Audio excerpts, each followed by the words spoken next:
Kaugnay niyan, pinaiimbestigahan na ni Pangulong Ferdinand R. Marcos Jr. ang reklamo kaugnay sa pagkamatay sa isang miyembro ng PhilHealth na hindi umano nakatanggap ng benepisyo. Alamin yan sa report ni Kenneth Pasyente.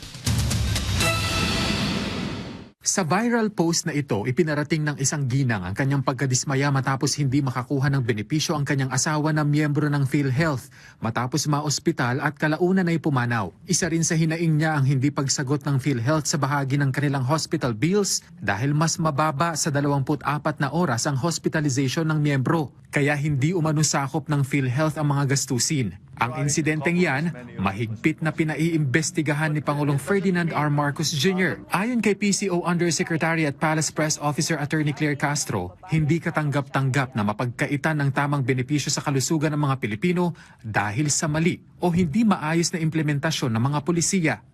Hindi po nais ng Pangulo na dapat na mga kababayan natin ay nabibigyan po ng ayuda pagdating po sa kalusugan nila, pero hindi na ibibigay dahil sa maling pag-i-implement. Hindi po yan nais ng Pangulo. So sa ganitong pagkakataon po, talaga pong dapat paimbestigahan. Hinimok din ng palasyo ang mga kawani ng PhilHealth at mga nakatalagang staff sa mga ospital na tiyaking na ibibigay ang tamang impormasyon sa mga pasyente upang maiwasan ang posibleng pinsala o abala sa mga nangangailangan ng serbisyong pangkalusugan. Tayo rin po ay nagsasabi na rin sa lahat ng mga taga-PhilHealth, kung sino man yung mga PhilHealth staff or assign sa mga hospitals or sino man ang nagpo-process ng mga benepisyo ng mga kababayan natin. Sana po ay maging aware kayo sa lahat ng mga coverage para po maibigay niyo po yung tamang information sa ating mga kababayan. Dahil kung mali po ang maibibigay niyong impormasyon, maaari po ito makaapekto at makadanyo sa ating mga kababayan.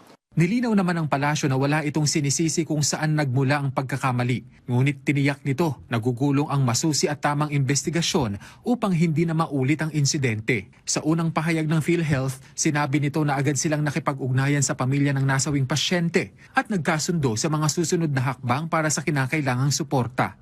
Nakipag-ugnayan na rin sila sa ospital para alamin ang ugat ng insidente kasabay ang pakikiramay sa naulilang pamilya. Sa pahayag naman ng Manila Doctors Hospital kaugnay ng insidente, iginiit nito na agad nilang binigyan ng assessment, monitoring at angkop na gamutan ng pasyente alinsunod sa clinical protocols. Ipinaliwanag din umano sa pamilya ang mga panganib at benepisyo ng mga posibleng interbensyon at kalaunan ay pinili ng pamilya na huwag ituloy ang surgical procedure at magpatuloy sa supportive care. Binigyang diin din ng ospital na naipaliwanag sa pamilya ang PhilHealth benefits batay sa umiiral na guidelines kasama ang gabay ng kanilang staff at PhilHealth personnel sa ospital.